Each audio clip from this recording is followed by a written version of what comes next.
పొద్దున్న లేవగానే దేవుడికి నమస్కారం పెట్టుకొని ఒక 2 గుంజీలు తీసేసి ఆ తర్వాత మన కష్టాలన్నీ చెప్పేసి దేవుని ప్రశాంతంగా కూర్చోమని చెప్పేసి మన మాటలు వినమని చెప్పిన తర్వాత మనం వంటింట్లోకి అయితే వచ్చామనుకోండి, ఆ ప్రశాంతత వేరు కదా.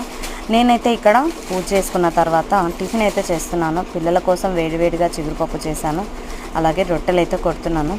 జొన్న రొట్టె చిగురుపప్పు కాంబినేషన్ చాలా బాగుంటుంది అండ్ హెల్త్కి కూడా చాలా చాలా మంచిది కదా. నాకైతే కాంబినేషన్ చాలా ఇష్టం. మీలో ఎంతమందికి ఇష్టం అనేది తప్పకుండా కామెంట్ చేయండి.